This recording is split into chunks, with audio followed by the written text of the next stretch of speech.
Hey, welcome back for another episode of Porn Brain Rewire, the podcast with me, Dr. Trish Leigh.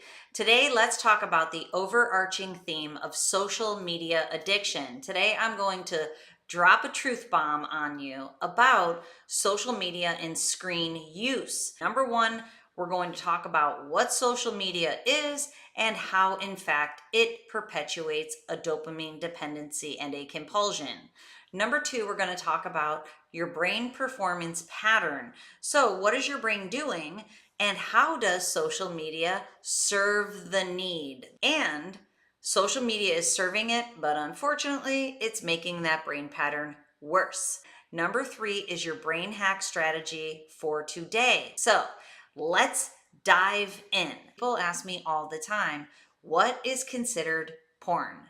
And in a different video, I have kind of outlaid the continuum of sexual acting out behaviors. Here, I want to talk about screen time and how going into social media in particular can serve your brain in a very similar way as porn, just at a little lower level. So if you're here on a Porn Brain Rewire journey with me, the hijacker might convince you that social media is just fine. I am here to tell you social media is not fine. It is very dangerous, and it is a slippery slope that very likely will lead you back into porn. And this is why. Apps like Instagram and TikTok, the way that they are designed is that they're to be scrolled very quickly, which that in and of itself, seeking and searching behavior, is linked to dopamine.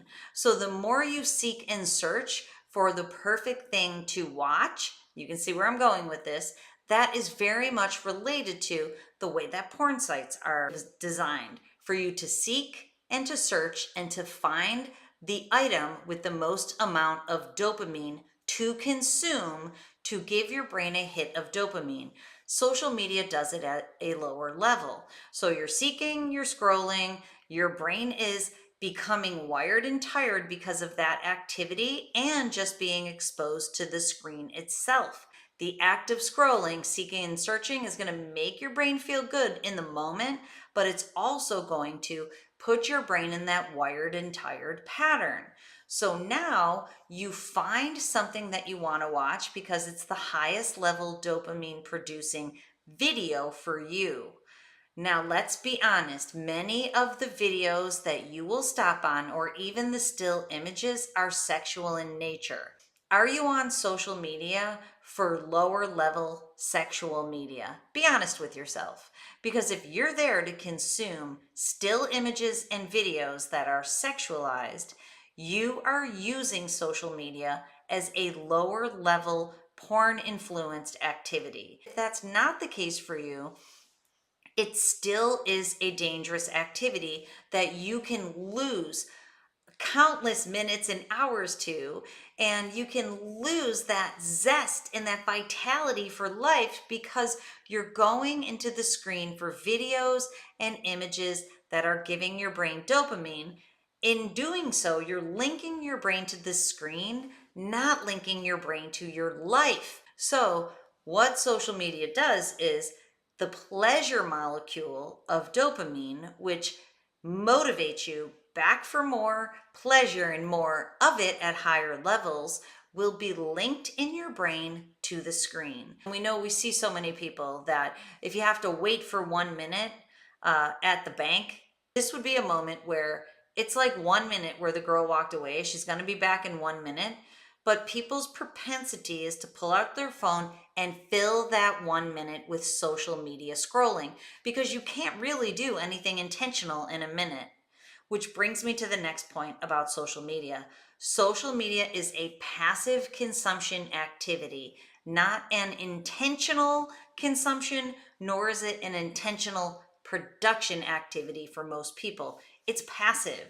You're passively consuming whatever shows up in front of you, which is the opposite of intentional. Intentional is jumping on your computer and going onto Google and looking for something that you specifically want to know more about. Now, when you stop behaviors like that, the fog clears and you feel calmer and you feel more relaxed and you feel more focused and you appreciate those downtime moments.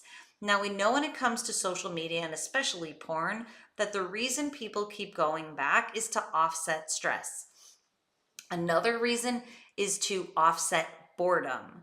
Now, here's what I want to tell you about stress. Number one, social media is perpetuating it. We know that. Science is now showing that if you go into social media more, or if you're using social media at very high levels, your brain will in fact become wired and tired, which equals stress and anxiety in the way that you feel in your state. When it comes to boredom, it is not boredom for people these days. It's lack of overstimulation. If you hear nothing else from this episode, hear this.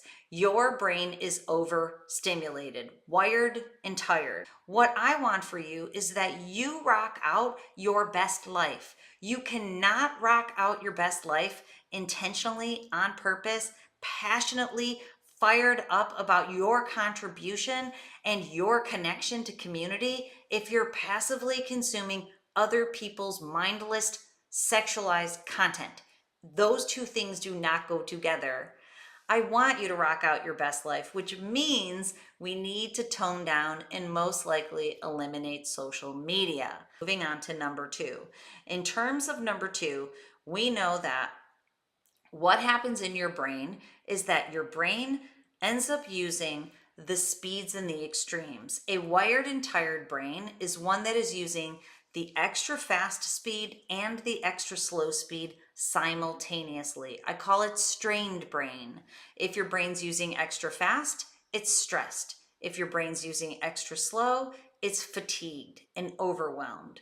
So many people are stressed, anxious, fatigued, and overwhelmed, and social media is contributing to it through this wired and tired brain pattern of going back to consume passive content.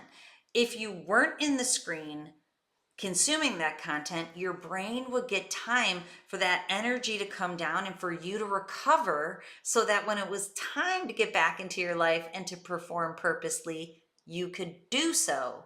Your brain needs recovery time. If it's constantly in the screen consuming, it doesn't get the recovery time that it needs. This shows up in strained brain in your QEEG brain map. So if you want to know what your brain is doing, I can show you that. If you go to drtrishleigh.com, in the first tab, it says work with Dr. Trish Leigh. You go down, the first tab underneath it says first step QEEG brain map. You can read about it in that web page, but essentially the professional service that I provide, which I provided using an online platform and at-home technology that's quite affordable. I can scan your brain anywhere in the entire world, and then we get on Zoom and I go through your brain scan with you. It's very powerful because what you can see is your wired and tired brain. And a wired and tired brain is at the root of anxiety, depression, lack of motivation, erectile dysfunction. It's at the core of the issues that you're struggling with. I can show you that in your brain pattern. So just know that this wired and tired brain is shown to be at the core of these mental and physical health issues. You can see it. And once you see it, there are ways that you can remediate it. So working with me is a top tier way. Taking one of my online workshops is a lower level, but still awesome tier way of learning what you need to do to be able to regulate your brain. So the brain pattern that social media addiction gives you is a wired and tired brain pattern that's identifiable on a QEEG brain map.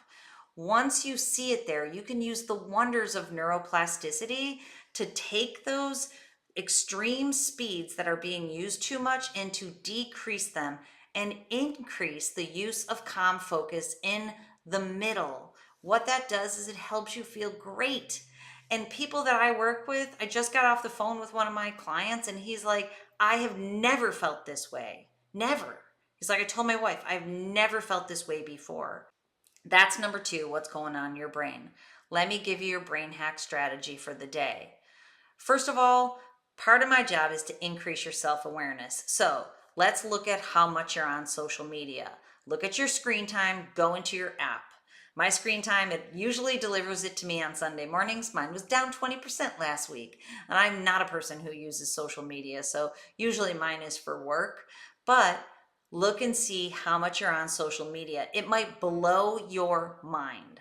And when you see that number, then you commit to reducing the amount that you're on social media. And you reduce it by getting engaged in your life.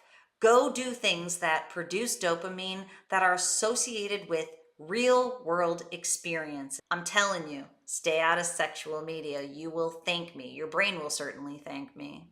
Then identify the activities in your life that make you feel most excited, make you feel connected, and make you feel joy. Go spend time with your friends and family. Find what is fun for you. Use my boxing bag. So much fun. So find ways to engage in your life that make you feel good and ramp you up. It will give you dopamine, serotonin, oxytocin, the happiness trifecta, and it will teach you and it will rewire your brain back into your life out of social media.